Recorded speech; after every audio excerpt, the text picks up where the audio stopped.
नमो भगवते वासुदेवाय। फागुन मास की विजया या आमलकी एकादशी की कथा। एक बार युधिष्ठिर ने भगवान श्री कृष्ण से पूछा कि हे वासुदेव, फागुन मास में जो एकादशी आती है उसे कृष्ण नाम से जानते हैं और उसको करने से क्या होता है, आप मुझे विस्तार पूर्वक बतलाइए। युधिष्ठिर की बात सुनकर के भगवान श्री कृष्ण कहते हैं कि हे युधिष्ठिर, यही प्रश्न एक बार नारद जी ने ब्रह्मा जी से किया था। फागुन मास के कृष्ण पक्ष में जो एकादशी आती है वह विजया एकादशी के नाम से जानी जाती है। मैं तुम्हें एक उत्तम कथा सुनाता हूँ जो सभी प्रकार के पापों का नाश करने वाली है। यह व्रत बहुत ही प्राचीन, पवित्र और सभी पापों का नाश करने वाला है। यह विजया एकादशी राजाओं को विजय प्रदान करने वाली है, इसमें बिल्कुल भी संदेह नहीं करना चाहिए। बहुत समय पहले की बात है। भगवान श्री रामचंद्र जी 14 वर्षों के लिए वन में गए।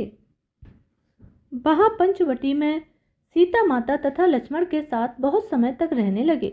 वहां रहते हुए रावण ने माता सीता का अपहरण कर लिया, जिसकी वजह से श्री रामचंद्र जी बहुत ही दुखी हो गए। उस समय सीता माता की खोज करते हुए वे वन में घूम रहे थे। कुछ दूर जाने पर उन्हें जटायु मिले, जिनकी आयु पूर्ण हो चुकी थी। इसके बाद उन्होंने वन के भीतर कबंध नामक राक्षस का वध किया। फिर सुग्रीव के साथ उनकी मित्रता हुई। तत्पश्चात श्री रामचंद्र जी के लिए वानरों की सेना एकत्रित हो गई। हनुमान जी ने लंका के उद्यान में जाकर के माता सीता का दर्शन किया और उन्हें श्री रामचंद्र जी की चिन्ह स्वरूप मुद्रिका प्रदान की। यह उन्होंने महान पुरुषार्थ का काम किया था। वहां से लौटकर वे सीधा श्री रामचंद्र जी के पास आए और लंका का सारा समाचार उन्हें कह सुनाया।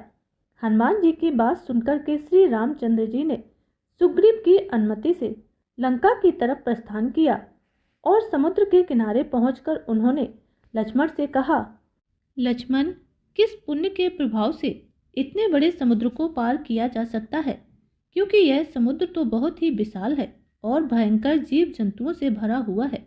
मुझे कोई भी ऐसा उपाय नहीं दिखाई दे रहा जिससे इस समुद्र को सुगमता से पार किया जा सके।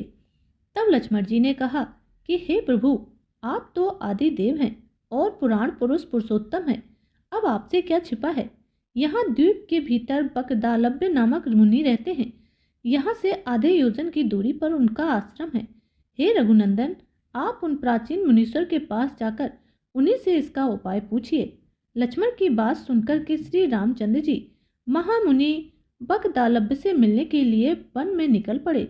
वहां पहुंचकर उन्होंने मुनि को दंडवत प्रणाम किया।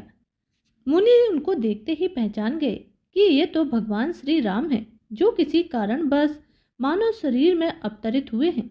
उनके आने से ऋषि को बड़ी ही प्रसन्नता हुई और उन्होंने पूछा कि हे श्री राम, आपका इधर आगमन किस कारण से हुआ है।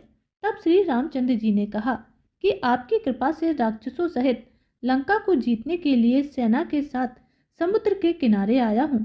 हे मुनीश्वर, अब किस प्रकार समुद्र पार किया जा सकता है वह उपाय बतलाइए, यह मुझ पर बड़ी कृपा होगी। तब ऋषि ने कहा, हे राम, फागुन के कृष्ण पक्ष में जो विजया नाम की एकादशी होती है उसका व्रत करने से आपकी विजय अवश्य होगी। निश्चय ही आप अपनी वानर सेना के साथ समुद्र को पार कर लेंगे।